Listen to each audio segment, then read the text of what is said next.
நண்பர்களே, இன்னைக்கு உங்கள சந்திக்கிறது எனக்கு ரொம்ப சந்தோஷம். இந்த தளத்துக்கு நீங்க வந்ததுக்கு நன்றி. உங்களுக்காக ஆண்டவர் நெறைய விஷயங்கள வச்சிருக்கிறாருன்றத உங்ககிட்ட பகிர்ந்துக்க நான் விரும்புறேன். இன்னைக்கு உங்க கூட நான் பேச வேண்டிய விஷயத்துக்குள்ள போறதுக்கு முன்னாடி, சில விஷயங்கள சொல்லிக்க விரும்புறேன். நீங்க ஜான் கிஃப்டா அப்படின்ற என்னோட Instagram, Facebook, YouTube மூலமா என்ன ஃபாலோ பண்ணி என்னோட பதிவுகள நீங்க பெறலாம். தினமும் என்னோட பாட்காஸ்ட் நீங்க கேட்கலாம். ஆண்டவரோட கிருபையில அதெல்லாம் நல்ல கிரியை செய்து வர்றத நான் பார்க்கிறேன். நீங்களும் அத தினமும் கேளுங்க. நிச்சயமா அது உங்களுக்கு ஒரு பெரிய ஆசீர்வாதமா இருக்கும்னு என்னால சொல்ல முடியும். ஜான் கிஃப்டா அப்படின்ற என்னோட யூடியூப் சேனலை தினமும் பார்க்க மறக்காதீங்க. Fuel for the soul with John கிஃப்டா அப்படின்ற இங்கிலீஷ் பாட்காஸ்டையும் நீங்க தினமும் கேட்கலாம். www.johngifta.com அப்படின்ற என்னோட வெப்சைட்லையும் இதெல்லாமே இருக்கும். மீண்டும் உங்களை சந்திக்கிறதுல மகிழ்ச்சி. கடந்த சில எபிசோட்களில் நாம் அப்போஸ்தலருடைய நடவடிக்கைகள் 12ஆம் அதிகாரத்தில் பதிவு செய்யப்பட்டிருக்கிற நிகழ்வுகளில் இருந்து நிறைய பாடங்களை கற்றுட்டு வர்றோம். இன்றைக்கும் அப்படி ஒரு பாடத்தை தான் கற்றுக்க போகிறோம். அந்த சம்பவத்தை கவனித்து பாருங்கள். பேதுரு ஒரு மோசமான சூழலில் இருக்கிறார். அவர் கொல்லப்படக்கூடிய ஒரு சூழல் இருக்குது. அடுத்த நாள் அவரை விசாரிக்க போகிறாங்க. அதுக்கு அடுத்து அவருக்கு மரண தண்டனை கொடுக்க போகிறாங்க. இந்த ஒரு சூழலில் அவர் தூங்கினதா வேதத்தில் பதிவு செய்யப்பட்டிருக்கு. இதை பற்றி கொஞ்சம் யோசித்து பாருங்களேன். அப்படி ஒரு நிச்சயமற்ற நிலைமையில் பேதுரு எப்படி நிம்மதியாக விசுவாசத்தோடு இருந்திருக்க முடிஞ்சது? இது பற்றி நான் பேசின முந்தின எபிசோட்களை நீங்கள் கேட்காம இருந்தால் அதை கேட்டுட்டு வந்துடுங்க. அதில் நாம் கற்றுக்க வேண்டிய நிறைய விஷயங்கள் இருக்குது. நான் இன்னொரு விஷயத்தை பற்றி பேச விரும்புகிறேன். 7ஆம் வசனத்தை பார்த்தீங்கன்னா அதை நான் வாசிக்கிறேன். அப்பொழுது கர்த்தருடைய தூதன் அங்கே வந்து நின்றான். அப்பொழுதுன்னு தமிழில் இருக்குது. இங்கிலீஷில் NLT வெர்ஷனில் சடன்லி, உடனே தூதன் வந்து நின்னான்னு இருக்குது. சடன்லி இந்த வார்த்தையை கவனிங்க. பேதுரு இக்கட்டான ஒரு நிலைமையில் இருக்கிறாரு. யதார்த்தமாக பார்த்தா இதிலிருந்து தப்பிக்கிறதுக்கான வழியே இல்லை. ஏற்கனவே யாக்கோபு கொல்லப்பட்டார், இப்போ பேதுருவும் கொல்லப்பட போகிறாரு அப்படின்னு தான் எல்லாருக்குமே தோணும். தப்புறதுக்கு வழியே இல்லை. ஆனால் வேதத்தில் நம்ம இங்கே பார்க்குறோம், சபையார் அவருக்காக ஊக்கமாக ஜெபம் பண்ணாங்க அப்படின்னு 5ஆம் வசனத்தில் நம்ம பார்க்குறோம். ஆனால் இங்கே பாருங்கள், ஒரு நிச்சயமற்ற சூழலில் யாக்கோபுவுக்கு நடந்த மாதிரியே எல்லாம் பேதுருவுக்கும் நடக்க போகுது அப்படின்ற மாதிரியான ஒரு சூழலில் வேதம் சொல்லுது, உடனே அங்கே ஒரு இயற்கைக்கு அப்பாற்பட்ட இடைப்படுதல் ஏற்பட்டது. பாருங்க, நம்ம மற்றவங்களுக்கு என்ன நடந்துச்சோ அதை பார்த்துட்டு நமக்கும் எல்லாமே அதே மாதிரி நடக்குதுன்னு யோசிக்கிறோம். அப்படியே தான் நடக்குது, இதானே யதார்த்தம் அப்படின்னு தோணுது. எந்த ஒரு வித்தியாசமும் பார்க்கறதுக்கு தெரியலை. அப்படி இருக்கிறப்ப நான் எப்படி ஒரு அற்புதத்தை பார்க்க முடியும் அப்படின்னு தானே நம்ம யோசிப்போம். என் வாழ்க்கையில் அப்படி என்ன மாற்றம் நடந்துட போகுது, இதோட முடிவு எப்படி மாற முடியும்? நானும் இந்த நோயினால் சாகத்தான் போகிறேன், அந்த நபருக்கு அப்படித்தான் நடந்துச்சுன்னு யோசிக்கிறோம். அந்த நபரை மாதிரி தான் அவரை எப்படி நிறுவனத்தில் இருந்து வெளியில் அனுப்பினாங்களோ அதே மாதிரி என்னையும் வேலையை விட்டு அனுப்ப போகிறாங்க. அதே நெருக்கடிகளை தான் நானும் சந்திக்க போகிறேன். எனக்கும் திருமண வாழ்க்கை விவாகரத்தில் தான் போய் முடிய போகுது. இந்த உறவு இப்படித்தான் முறிய போகுது. அதே மாதிரி தான் பொருளாதார நெருக்கடிக்கு நானும் ஆளாக போகிறேன்.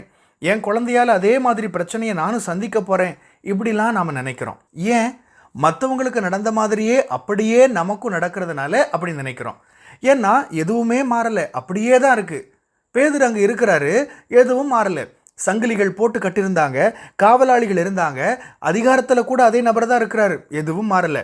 ஆனால் திடீர்னு ஒரு மாற்றம் உண்டானது. உடனே இயற்கைக்கு அப்பாற்பட்ட ஒரு இடையீடு ஏற்பட்டது. உங்களை நோக்கி இந்த வார்த்தை வருது, எதுவுமே மாறலேன்னு நீங்கள் யோசிச்சுட்டு இருக்கலாம். ஏதோ மாற்றம் வருதுன்னு ஒரு சின்ன அடையாளமாவது தெரிஞ்சால் நல்லா இருக்கும். அப்படி எதுவும் இல்லையே. ஏதோ கொஞ்சம் ஒரு முன்னேற்றம், அற்புதத்துக்கான ஏதாச்சும் ஒரு அடையாளம், மழைக்கான ஒரு சின்ன மேகம், ஒரு மாற்றம், ஒரு இடையீடு, இன்டர்வென்ஷன் இருந்தால் நமக்கு நம்பிக்கை வரலாம். ஆனால் அப்படி எதுவுமே நடக்கலையே, இப்படிலாம் நீங்கள் யோசிச்சுட்டு இருக்கலாம். ஆனால் நான் சொல்கிறேன், இதுவரை எதுவுமே மாறாத மாதிரி இருக்குது அப்படின்றதுனால இனிமே எதுவுமே மாறாது, நடக்காது அப்படின்னு அர்த்தம் இல்லை. ஏன்னா வேதத்தில் உடனே அப்படின்னு சும்மா எழுதப்படலை. அதுக்கு ஒரு காரணம் இருக்குது. ஆண்டவர் உங்கள் வாழ்க்கையில் இடைப்பட விரும்புகிறப்ப எந்த ஒரு மாற்றமும் தோணாமல் இருக்கலாம். எல்லாமே சாதாரணமாக தெரியலாம். எல்லாமே அப்படியே யாரோ ஒருத்தருக்கு நடந்தது போலவே இருக்கலாம்.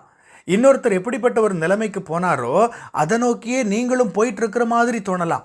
ஆனால் நீங்கள் ஒன்று புரிஞ்சுக்கணும், அங்கே ஆண்டவர் உடனே பேதுருவோட சூழலை, காரியங்களை தலைகீழாக மாற்றினார். இயற்கைக்கு அப்பாற்பட்ட ஒரு நிகழ்வு அங்கே நடந்தது. உடனடியான ஒரு மாற்றம் உண்டானது. உடனடியாக ஒரு அற்புதம் நடந்தது. இன்றைக்கி உங்கள் வாழ்க்கையில் அப்படி ஒரு நிகழ்வு நடக்கட்டும். நீங்கள் சாதாரண பொதுவான ஒரு பார்வையில் வாழ்க்கையை பார்க்குறீங்க. ஆனால் நாம் இயற்கைக்கு அப்பாற்பட்ட ஒரு ஆண்டவரை ஆராதிக்கிறோம். நீங்கள் வாழ்க்கையை சாதாரண ஒரு கோணத்தில் பார்க்குறீங்க, ஆனால் நாம் இயற்கைக்கு அப்பாற்பட்ட வல்லமை கொண்ட ஆண்டவரை ஆராதிக்கிறோம். அவர் பின்னாடி இருந்து காரியங்களை செயல்படுத்திட்டு இருக்கிறார். அவர் என்ன செய்கிறாருன்னு உங்களுக்கு தெரியாமல் இருக்கலாம். உடனடியாக ஒரு அற்புதத்தை செஞ்சு எப்படி உங்கள் வாழ்க்கையில் மகத்தான மாற்றத்தை கொண்டு வர போகிறாருன்னு உங்களுக்கு தெரியாது, ஆனால் அவர் செய்வார். இந்த வார்த்தைகள் அநேகருக்கு போய் சேரட்டும். என் வாழ்க்கை மாறாமலே இருக்கேன்னு அவங்க யோசிச்சுட்டு இருக்கலாம். என் வாழ்க்கை எந்த ஒரு பிடிப்பும் இல்லாமல் போயிட்டுருக்கேன்னு நினைக்கலாம். ஐயோ எதுவுமே என் வாழ்க்கையில் மாறலையேன்னு அவங்க யோசிச்சுட்டு இருக்கலாம். நான் ஜெபிக்கிறேன், விசுவாசிக்கிறேன், உபவாசிக்கிறேன், கர்த்தரை நோக்கி பார்க்குறேன், எல்லாத்தையும் சிறப்பாக செய்யணும்னு நினைக்கிறேன், இதெல்லாமே பண்ணுறேன், ஆனால் எதுவுமே மாறலை அப்படின்னு யோசிக்கிறவங்களுக்கு இந்த செய்தி போய் சேரட்டும். பேதுருவோட சூழலை பாருங்கள். அங்கே ரொம்ப நேரமாக எதுவுமே மாறலை. ஆனால் திடீர்னு இயற்கைக்கு அப்பாற்பட்ட ஒரு நிகழ்வு நடந்து பேதுரு அற்புத விதமாக விடுவிக்கப்பட்டார். அதே ஆண்டவர் உங்களோட வாழ்க்கையிலையும் செயல்படுறாரு. என் வாழ்க்கையோட முடிவில் நிற்கிறேன்னு நினைக்கிறீங்களா? வாழ்க்கையில் சிக்கி தவிக்கிறேன்னு யோசிக்கிறீங்களா? எதுவும் வேலைக்காகலையேன்னு தோணுதா? உங்களோட ஜெபம் கூரையை தாண்டி போகலன்னு நினைக்கிறீங்களா? இதுக்கு மேலே நம்புறதுக்கு என்னங்க இருக்குன்னு சொல்கிறீங்களா? நான் இன்னைக்கு இப்போ உங்களுக்கு சொல்கிறேன், பேதுருவோட சூழலை அப்படியே தலைகீழாக உடனடியாக திடீர்னு மாற்றின அதே ஆண்டவர் உங்கள் வாழ்க்கையையும் மாற்றுவார். அற்புதத்தை அவர் கொண்டு வருவார். திருப்பு முனையை அவர் உண்டாக்குவார். சரியான தொடர்புகளை, தெய்வீக சந்திப்புகளை, வாய்ப்புகளை அவர் கொடுப்பார். அது மூலமாக உங்களோட இலக்குக்கு நேரே அடுத்த நிலைமைக்கு உங்களை உந்தி தள்ளுவார். ஆமென். கர்த்தர் உங்களை ஆசீர்வதிப்பாராக. பிரியமானவங்களே, இந்த செய்தி மூலமா நீங்க உற்சாகம் அடைஞ்சிருப்பீங்க, ஆசீர்வதிக்கப்பட்டிருப்பீங்கன்னு விசுவாசிக்கிறேன்.